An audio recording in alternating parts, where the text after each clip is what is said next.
Well, it's time to do something with this guy.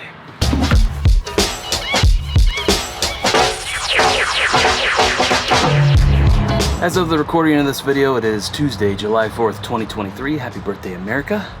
And some storms rolled through here not too long ago, and for the past few days we've been without power. And when you're without power, you can't record like you normally record, no lights, right? You start to think about other projects, maybe some projects that never came to fruition. And here it is, the barrel in question. It's a beautiful 1792 barrel that housed our Drink 1792 foolproof pick in. And we had plans for it. Oh yes, we did. The plan was to take this freshly dumped barrel to a brewery where they would put some Imperial Stout in there. We wait 6 to 9 months, have a beautiful barrel-aged beer. But there was a problem. The problem being that we hadn't made any connections with any of the brewers around here, so by the time we made the connections, the barrel had already gone past its prime. Because when you're gonna do this, it needs to be what they call a wet barrel, freshly dumped. You only have so many days of a window, and by the time we made the right connection, we're like, you know what, it's dry. But I still wanted to do something with it, right? But don't you worry, we got our beer fix later with our Wheat Science barrels from Wilderness Trail. We aged some beautiful Imperial Stout from Mirror Twin Brewery in Lexington. That beer is coming soon, by the way. At one point I was just gonna bust it up, use the stays for our drink and cigar holders, but it's such a beautiful barrel. So there it sat, in that shed, for a long time, till today. So what's the plan? Well, I think we can still use this if we get it airtight again, which means putting a bunch of water in this thing and waiting. Got a lot of extra bourbon that I wouldn't mind putting into a little experiment. Maybe making a Infinity Barrel, an IBNfinity Barrel. All right, I'm down. Let's do this.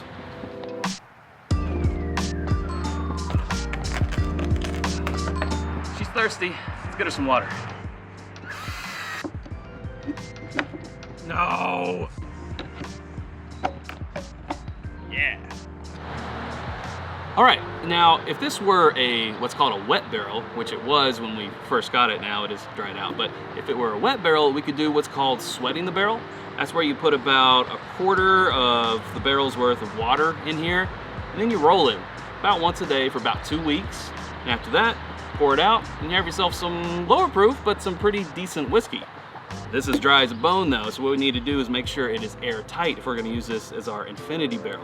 So let's get the hose and pour some water in here. It's gonna take a while. We stopped filling it up because we already noticed some leaks. We got one right here with this stave, got some here along the side. So this is not watertight, but we were kind of expecting that. So now it's time to call in our barrel expert, Chad Watson. He's gonna come over tomorrow with some what's called barrel wax, fix this up, keep filling it up so we can get it airtight so we can have our Infinity Barrel. Cue the siren. Yeah. It is the next, there's a plane overhead. Great, cue the plane. Thank you. It's the next day, as promised. Chad Watson, My Daily Bourbon on Instagram. Go follow him and check him out. He's sort of become a little bit of a barrel expert in the past few months, I would say. Yeah, I wouldn't say expert, but yeah, I'm learning. Well, you know more about barrels than we do, so you're gonna help us plug the sucker up, right? That's right. And what I'm going to do is take, not a lot, just a little bit. We know we have 2 leaks, one here and one here. So I'm just gonna smear a little bit of that wax on here. We're gonna roll it over, see if it still leaks. If not, I did good. If it still leaks, we're gonna put some more wax on it. So we just go back and forth a few times with the wax. Make sure we're getting it sealed in there. Actually, might have used too much, but more is better here, so it really does not matter. Get a nice coating on there, and now it's good. So let's roll it over and see what it's like. And ta-da! No leak. So we have another small leak here that I just noticed. We got a little bit of wax left on the little square putty thing, and we're just gonna rub it on there and try and fix it. Now we're gonna check it again. Hopefully no leaks. No leaks, so we're good. So how's it looking, Doctor? We have another small leak. I don't need sutures, but I do need wax.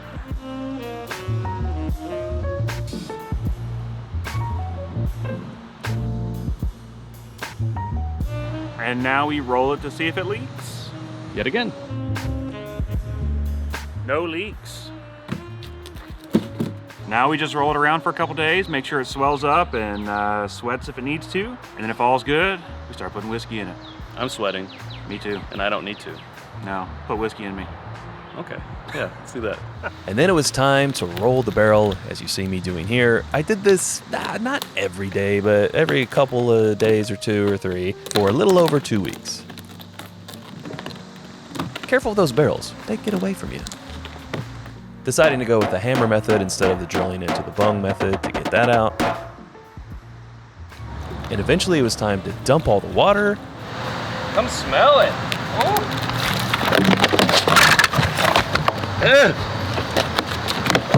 And then make sure to rock it back and forth to get all the water out, or as much as you can. You want that out of there. You don't want it to proof down your whiskey, but it's a little unavoidable because some of that water has soaked into the staves, which then the whiskey will be soaking into the staves. So we will get some water added whether we want to or not. So you remember our 64 bourbons under $100 and all those sample bottles that we used for it? Well, guess what happened to them after we were done? Yeah, I combined them all into an empty bottle to get another bottle to put in the barrel. After I got 15 bottles to go in the barrel, I made a control. Oh, and thank you, autofocus, for deciding the background was more important than my face. So for every full 750 milliliter bottle, I put 1 ounce into another empty bottle, and that is going to be our control bottle, so our non-double barrel aged bottle, basically. So again, before I put anything into the barrel, I combine low bottles and samples to make 15 complete 750 milliliter, minus the 1 ounce for the control, bottles. All right, here we go. It's sort of a monumentous occasion. The first bottle going into the IBNfinity Barrel. Here we go. Oh, don't let it spill. Maybe that's the best way. Okay, there we go. Here comes 2. I gotta tell you, when I emptied the water out of this thing, it smelled so good out here for a couple hours. Oh no. Probably could have used a funnel. Don't ever say I don't learn from the comments. I had a funnel. I just didn't think about using it. Much easier. Bottle 5. Bottle 6. Lucky 7. You get the idea. I'm gonna do this for the rest. We don't have to watch. All right, let's seal her up.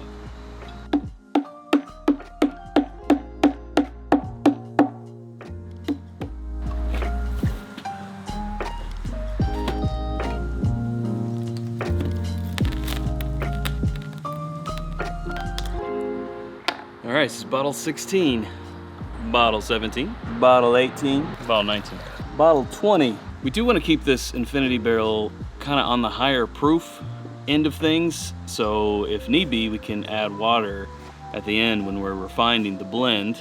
So these are the only 2 bottles that I went out and bought specifically for this. Benchmark, full proof. I feel like it's one of the best for the money, for the quality. Quality for the money, guess I should say. So, thought at $20 a bottle, I could handle that for this experiment. Boom.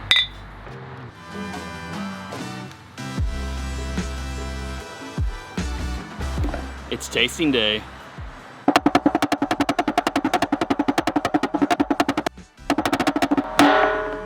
Shing. Feel very official with this. This is a whiskey thief, known as a copper dog or a valanche in other areas of the world, but here we pretty much call it a whiskey thief. Now, there's 25 750 milliliter bottles in here. Well, 750 minus an ounce for the control. So there's a little less than 5 gallons in here. So with the bung hole up here, I don't really expect to be able to get anything. No, here, so we're gonna have to tip it over. Close and personal. So the idea here is to angle the whiskey thief here to hopefully get at these low 5 gallons. How y'all doing? Good?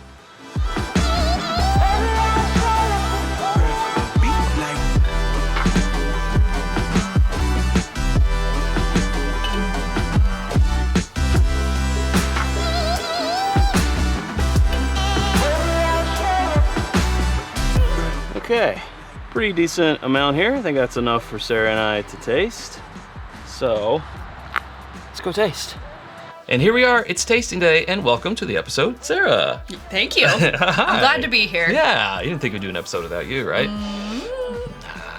People won't have it, I won't have it. But before we get into tasting, we want to hit pause and tell you about our home on the internet. It's whiskyambitions.com. It's where you can get the zip hoodie that you are wearing, plus, wow, the shirt underneath, the long sleeve that I'm wearing, because it is finally getting colder out there, our hats, our Glencairns that we're going to be drinking from, all of our glassware, bottle cut candles, event tickets, which you can now learn about by clicking up here and watching a video where we explain all about that big bourbon night, and more always coming soon at whiskyambitions.com. And you can become a patron at patreon.com/itsbourbonnight and join our community for as little as $1 a month, and that is where patrons got exclusive access to our VIP tickets, which are now sold out. They also get first crack at our barrel picks, which are often exclusive to Patreon, and depending on your tier, access to go on those barrel picks with us, discounts on that merch Chad was talking about after the episode, exclusives with us, and more. Okay, before we get to tasting, we need a quick break. We'll be right back. So what we've got here, you just saw me get this little sample from the barrel, and we have our control, which is in this overly large bottle, but actually... Old Fitz bottle. Oh yeah, I was thinking, Sarah, this being such a big bottle makes sense because this sort of represents all the air that's in the barrel. Oh. I didn't plan it that way. Yes, you did. Well, sure I did. So we'll start with the control. See what we're working with here. This is everything that, from every bottle that went into the barrel, but not aged, obviously. Originally, I thought we're gonna have to do math, like, oh, we added 10 ounces from this bottle, so what's on this scale, what would be the percentage? Yeah, what's the amount that goes into the control? So I'm glad that we just realized, no, just you can't put anything in the barrel unless it's a full bottle. And if you have a bunch of empty or, you know, like almost empty bottles, just combine them into one bottle until they're 750 milliliters full. And then just put an ounce of that into here. When we don't have to do math, much better. We all succeed. Yeah, let's talk about like how you pulled bottles for the barrel, because I don't want people thinking that like we just were like, oh, let's take some of this and some of that, and you know, all willy-nilly about it. It kind of was that. Oh, okay. But what it wasn't was anything finished. So bourbon and rye. American whiskey. Yeah. No single malts. But not finished American whiskey. And not finished. Yeah. But so it was just things that I think that we had been meaning to finish, or like picks that we had a little bit left over. I mean, we gotta be honest, we have a lot of bourbon here, and sometimes we need to make space. So this project, it was good. It was kind of two birds with one stone, right? It was good. You get to do your project, and we get to free up a little space, which makes me happy. Exactly. And then it also gives us empty bottles to make more candles with, so I'm double happy. It's boom. 3 birds. Oh, one the stone. upcycle. Why are we killing birds? I don't know. Let's not kill the birds. Let's kill these glasses. We have this labeled A, which is our control right here. So let's just see what we're working with. It smells like whiskey. It does smell like whiskey. It doesn't smell bad. Like, you know, you never know how everything is gonna mingle together, but it smells pretty cohesive. Does. To your health. Well, that is a Frankenstein. It's all right. Yeah, it's not bad. It smells more mingled than it tastes. Mm-hmm. I could feel parts of it like kind of fighting each other. Yeah. Some sharp edges in there. It's got a pretty good amount of spice on it. It does have a good amount of spice. Not a bad mouthfeel. A little dry towards the finish. Yeah. But overall, like pretty standard. I would say pretty heavy on the vanilla. Better than I expected. So I guess this is an experiment in just blind blending, which a lot of people do with infinity bottles. Yeah. It's fine. It's fine. It's a little hot. Not the best thing. A little dry. It's okay. All right. This is the part that I'm excited about. Yes. Now, have you snuck a taste of this at all? I have not. Okay, that's nice. So this one's marked B for barrel. This is comparing non-barrel aged to barrel aged. Is there a huge difference? Because I don't think I can smell it. There's really anything on the shelf that allows you to do that. Now you can say, well, Chad, you could buy a regular Woodford, then you could buy a Woodford double oak. And yes, that is Woodford that is in double oaked, but it's not the exact same batch. That's what this is. This is the control and the barrel age of the exact same stuff. I can smell it. I can smell the oak influence. Yeah. It smells really good. Well, it's much darker. It's more like cold brew-esque coffee. Yeah. I was gonna say, and also a little more like stone fruit. Yeah, darker fruits. Well, little coffee. See how we did. Whoa. Weird. Huh. And I'm not saying whoa because I'm like, whoa, this is delicious. Whoa, like everything that I said about I felt like it was pulling in different directions, kind of just like fighting each other, a little bit of harsh edges, heat, tiny bit of dryness, completely polished out. Right. With the barrel finishing, which is like, I would not guess that these are the same things. Technically, they're not the same things. I mean, they started. Technically, they're they not. both started in the same place, but Yeah. I think it's so fun to see what it did. Yeah. My initial thought was it's so much more tame It is more tame than I thought it was going to be. than A, but it has a much nicer finish. It almost feels like it lost proof, but I don't It think could have. I don't know the humidity of our. It's been very hot and humid. Yeah, like of since our- you started the project. Yeah, what do you call it? Shed. Our aging shed. And- I think it needs more proof. I agree. And that's why we put in the benchmark foolproof to keep that proof up.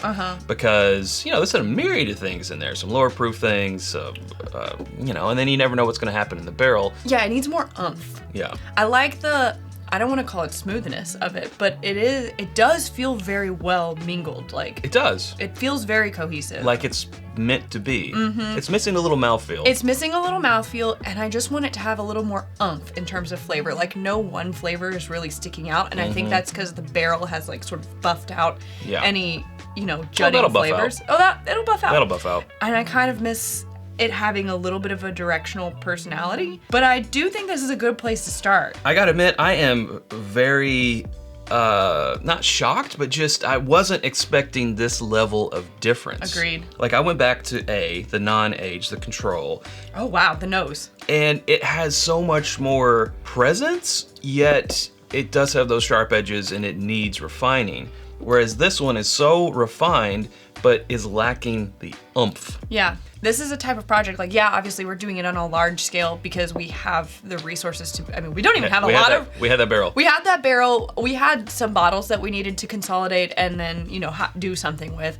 But honestly, even though we had what I felt like was a lot of bottles, it still only equaled 5 gallons in that barrel or so. Yeah. A lot of people, though, at home probably don't have the ability to do that, which you could still do something like it. They make the smaller barrels that you could sit on the bar top. 2 liter, 3 liter, there's all different sizes. Sure. There's also those water bottle looking things that's made out of wood that's charred on the inside. I know our friend Chad, who was in this episode, has one of those and he's used before.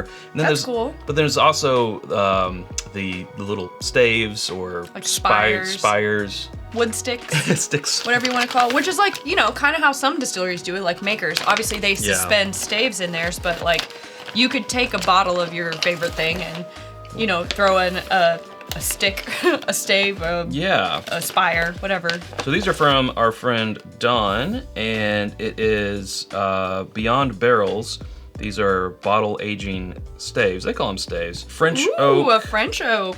This is another French oak, but the color's way Give me different. these. Cherry, all different ones. So in the future, we can do another episode where we compare these other methods. Smaller barrels, the bottle like Chad has, these oakwood staves. Yes, please. Yeah, so this is only the beginning. So if you guys like this episode and want to see us experiment more on this stuff, just let us know because we're all about it. Well, I definitely want to throw one of these French oak staves in a Don't mind if I do. bottle. That's a fun one that you could do at home. Like, say you had something like the Benchmark Foolproof, or you had 2 bottles that were under 20 or 25 bucks and you felt like buying 2 at once.